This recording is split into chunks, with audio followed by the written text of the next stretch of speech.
It was supposed to be just one night, one gig, one room.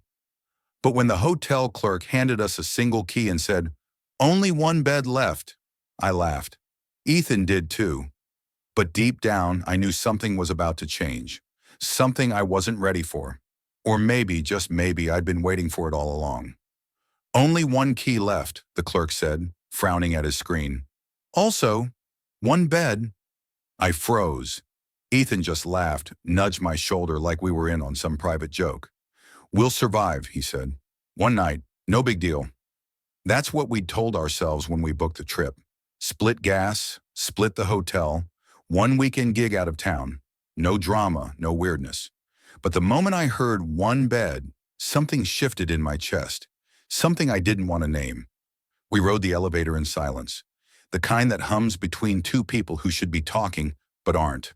When we got to the room, Ethan tossed his bag to the floor and flopped onto the mattress like he owned it. "Hope you don't mind the left side," he said, grinning. I didn't answer, because in that moment I realized something terrifying. I might never see him the same again. "My name's Jake, 23. I play guitar, mostly for people who aren't listening. I've got a playlist for every mood, trust issues I don't talk about, and a tendency to fall for people who don't look back." Ethan? He's the opposite of me in every way. Loud, magnetic, always surrounded by people. The kind of guy who walks into a room and owns it without trying. We met 3 years ago, open mic night, my hands shaking on stage, his applause louder than my music. He became my safe place after that, my constant. Movie nights, late drives, breakfast at 3 a.m. I told myself we were just friends, even when my feelings stopped playing along. I never said anything. Why would I? Ethan flirted with anyone who looked at him twice.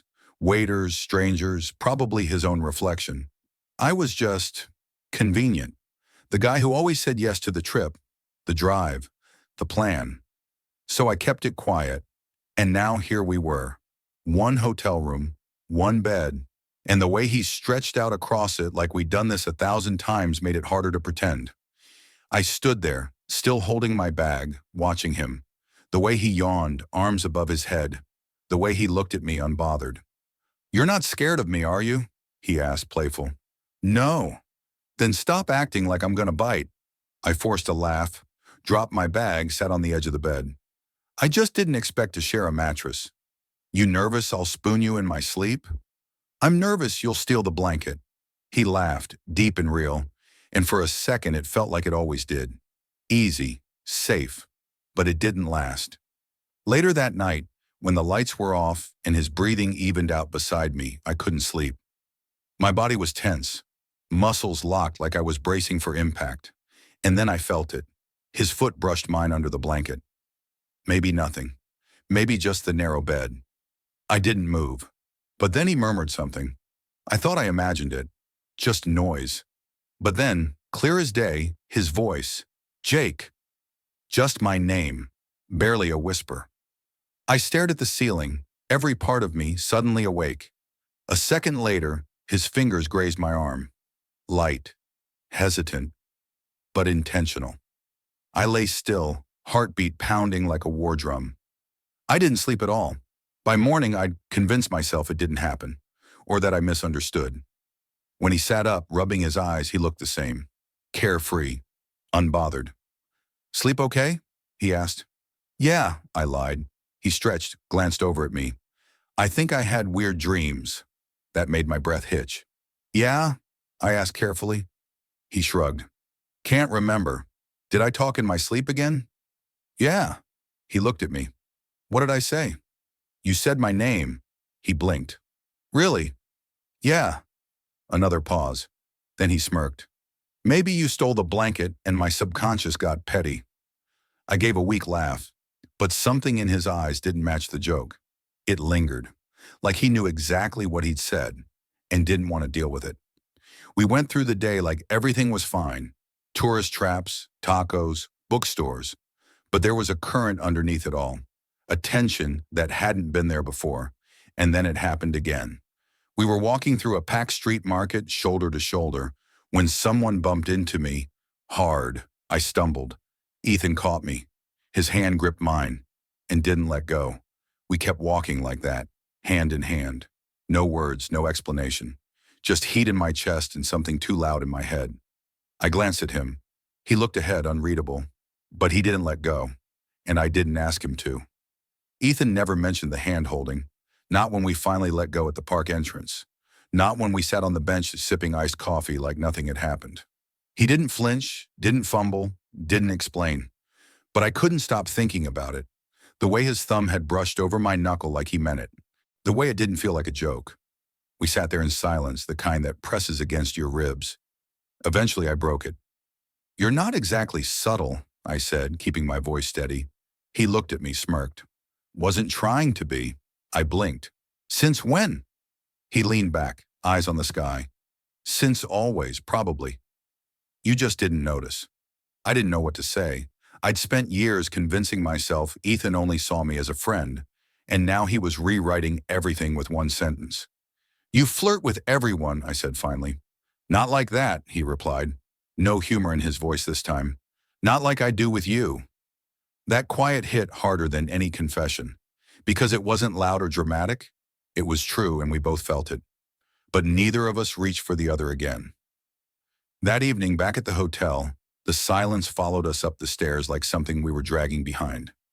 He tossed his hoodie onto the chair, lay down on the bed, phone in hand, scrolling aimlessly. I changed in the bathroom and came out to find him staring at the ceiling. "All your," I said, nodding toward the bathroom. He didn't move, just looked at me for a beat too long, then said, "You ever think we're going to mess this up?" I paused. "What do you mean?" "This," he said. "Us. Whatever it is. I don't want to lose what we already have." I sat down at the edge of the bed, careful not to touch him. "We haven't done anything." He turned his head. "Haven't we?" It wasn't a question, it was a reminder. I looked at him and saw it. Hesitation, fear, maybe something more. "You're the one pulling back," I said. He nodded slowly. "Because if I don't, I'll want more." And there it was. The first real crack in the wall he'd built between what we were and what we could be. That night, the bed didn't feel small. It felt impossible. I stayed on my side. He stayed on his. But our breathing synced up in the dark like it always did. And eventually I heard him whisper, "Jake?" "Yeah." "If I said something in my sleep, would you tell me?" "You already did." A beat. What if it wasn't just a dream? The words hit me harder than they should have. I turned toward him in the dark, not touching, not speaking. "It wouldn't be weird," I said. He didn't answer, but his hand found mine under the blanket again, this time on purpose. We stayed like that for what felt like hours, quiet, still, terrified. In the morning, we didn't talk about it. Not about the touch, not about the words, not about the line we were clearly towing. He joked at breakfast, called me roomy, teased me for ordering black coffee like an old man. But the smile didn't reach his eyes. I mirrored him, casual, unbothered, pretending everything felt normal. But it didn't. Not when I still felt the weight of his hand wrapped around mine. Not when I caught him staring at me when he thought I wasn't looking. Something had changed. Something we couldn't unfeel. That afternoon, we wandered into a dusty record shop tucked between a pizza place and a vape store. He flipped through vinyls like he always did, humming along to a song playing overhead. I watched him from across the room. The way he moved, the way he bit his lip when something caught his attention. I realized in that moment I didn't want to go back. Back to pretending, back to silence, back to being his almost. Later, as we walked down an empty street, Ethan kicked a pebble ahead of us. "This weekend wasn't supposed to mean anything," he said, "but now I don't know what to do with it." I stopped walking. "Do you regret it?" He turned to me. "Number, but I'm scared." "Of what?" "Of messing it up, of hurting you, of ruining us." I swallowed. "Then be honest." He looked at me, really looked. "I want you," he said, "but I don't know how to want you without breaking something." I didn't answer. I couldn't. Because I'd wanted him for so long, I didn't remember what it felt like not to. And now he was standing there, heart half open, fear in his voice, and all I could think was, please don't run again. The ride home was quiet. not the comfortable kind we'd shared on late-night drives or after long rehearsals. This one felt hollow, like something important had been left behind in that hotel room. Ethan had his hand on the wheel, eyes locked on the road, mouth shut. No jokes, no glances, just silence and static from the radio. I waited for him to say something, anything, but he didn't, so I didn't either. When we got back to town, he dropped me off with a quick, "I'll text you," then drove away like it meant nothing. He didn't text. 2 days passed, then 4, then a week. I sent a message, "Hey, are we okay?" He replied hours later, "Yeah, just busy. Everything's fine." Fine. The word people use when they don't want to talk. The word that tastes like distance. He wasn't fine, and neither was I. I tried to convince myself it didn't matter, that whatever had happened was just a passing moment. Something caught up in shared rooms and late-night whispers, but the ache didn't fade. Then I saw him on campus. He was outside the student center, leaning against a brick wall, laughing with someone I didn't recognize. A guy, tall, confident, wearing the kind of smirk that looked like it had history. Ethan touched the guy's arm as he laughed, just like he used to touch mine. I didn't stop walking. That night, I stared at the ceiling until sunrise, my chest tight, my mind loud. I kept asking the same question. Was it ever real? The hand-holding, the whisper in the dark, the way he looked at me like he wanted more.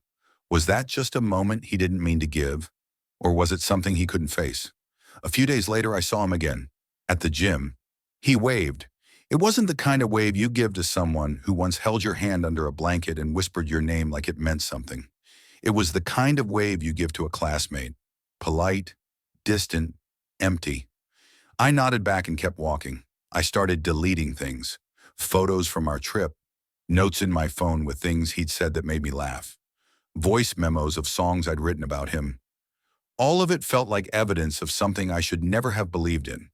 But I couldn't bring myself to erase the demo titled One Key. I didn't open it, just stared at the file every night before closing the app. Then out of nowhere, 2 weeks later, a note showed up under my apartment door. No envelope, just a folded piece of paper. One sentence, handwritten in messy, slanted letters I knew by heart. I owe you an explanation. Meet me at the place with the red door. Midnight. No name. Didn't need one. I knew it was him. That night I almost didn't go. I sat on my bed holding the note, fingers shaking. He'd left. He'd disappeared. He'd chosen someone else. Or at least he'd chosen silence. But still, I went. The cafe was closed, lights off, but the red door was unlocked. I stepped inside. He was already there. Same booth in the back. Hoodie up, head down. When he looked up, I saw it. He was nervous. "Didn't know if you'd come," he said. "You left a note. You knew I would." He gave a weak smile. I hoped. I didn't sit. I stayed standing, heart hammering in my chest. "You disappeared," I said. "I know. You let me think I imagine all of it." He looked down. I panicked. "Because?" "Because it felt real," he said, and that scared the hell out of me. I sat across from him, slowly, still not sure if I was ready to hear what came next. "I thought I could shut it off," he continued, "push it away, pretend like it didn't matter. But I couldn't." "So you replaced me?" I asked, voice sharper than I meant. His eyes snapped up. "Number that wasn't—" "That guy?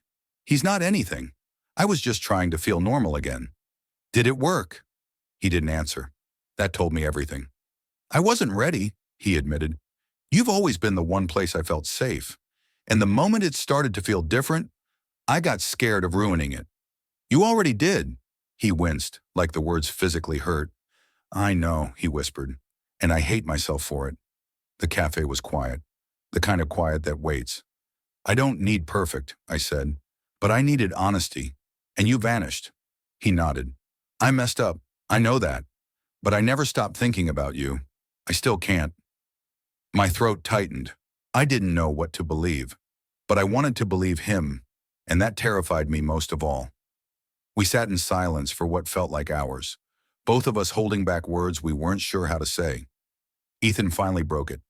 "I never meant to hurt you," he said, voice low, "but I didn't know how to handle it." "Handle what?" He looked down at the table. then back up at me. Liking you, wanting more. From the very beginning, my chest tightened. You mean from the hotel? He shook his head. Before that. I stared at him. He kept going. Since the first time I saw you perform, you forgot the lyrics halfway through and still kept going.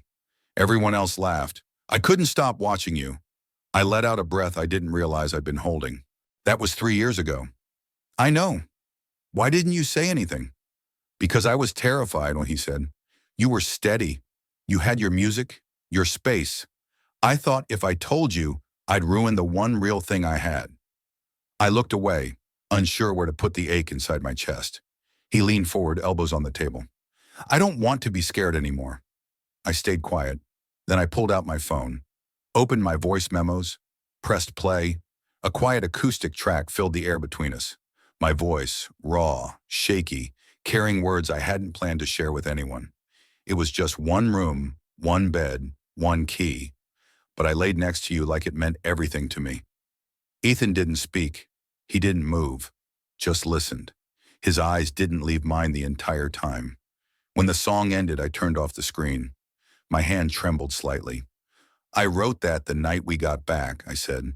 He blinked fast, wiping his eyes with the heel of his hand. That's ours, he whispered. That's us.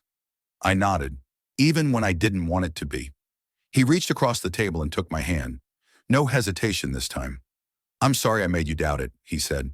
I'm sorry I walked away when I should have stayed. And I'm sorry for every moment I let you think you didn't matter.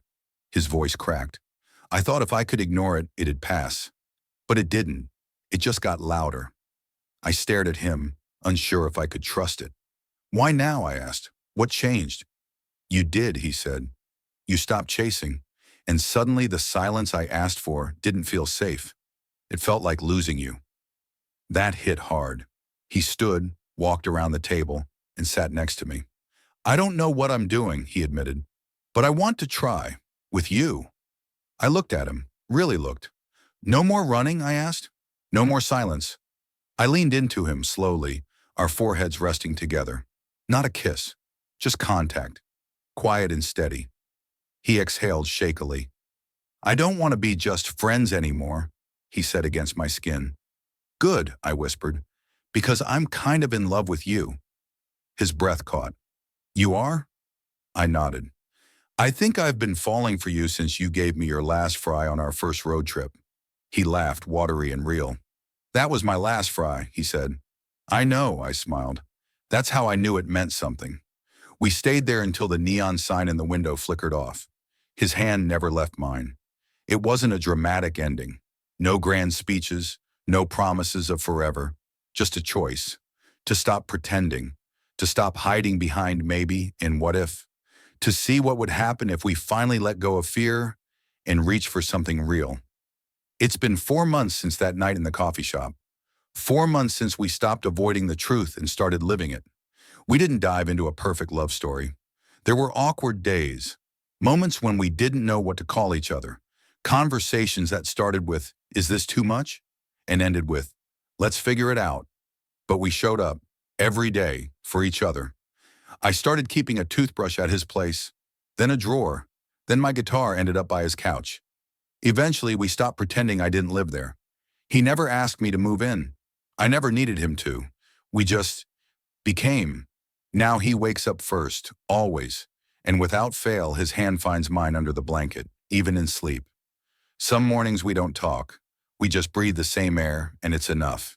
He calls me Roomy when he's being annoying. He knows it makes me roll my eyes, but he says it with this grin that says he remembers exactly where we started. One key, one room, one bed, one maybe. Now it's a yes. I've written 6 new songs since then. Every single one about him. One's about how he steals half my fries even when he says he's not hungry. One's about how he hums along to my demos, offbeat and too loud. But the one he plays on repeat is still the first. One key. He asked me to play it for him again last week. We sat on our tiny balcony, legs tangled, the city humming in the distance. I played it quieter this time, slower, like I wasn't trying to perform it. Just live it. When I finished, he didn't speak for a long time. Then he whispered, "That's ours." And it was. We're not perfect. We argue about dumb things. Who forgot to take the trash out? Why his charger keeps disappearing. How I play the same 3 chords when I'm stuck writing. But even when we fight, it feels different. Like no one's trying to win, just trying to stay. That's new for both of us. He still has moments when he shuts down, gets quiet, overthinks. I don't push him anymore. I sit next to him, let him take his time. Eventually he speaks, and when he does, it's always worth waiting for. Sometimes I catch him watching me like he still can't believe we're real. Sometimes I do the same. But then he'll grab my hand in the middle of a store or kiss the top of my head when no one's watching. And I remember, we chose this. Not because it was easy, but because we stopped letting fear speak louder than love. Last night he asked me something. "If we could go back to that hotel," he said, "would you still take the key?" I didn't even hesitate. "Every time." He smiled, quiet and sure. Then added, "Good. Because I don't think I ever gave it back." I laughed. "You didn't." It started with one mistake, really. One mixed-up room, one awkward silence, one late-night whisper in the dark. But now we've built something steady out of all the things we once thought would ruin us. And somehow that means more than a perfect beginning ever could. We're not in a movie. No sweeping gestures, no dramatic reunions in the rain. Just 2 guys, figuring it out, choosing each other in all the quiet ways that matter. Ethan still sleeps on the left side of the bed. I still steal the blanket. We still joke about the hotel clerk who handed us the key like it wasn't going to change everything. And maybe he didn't know. But we did, eventually.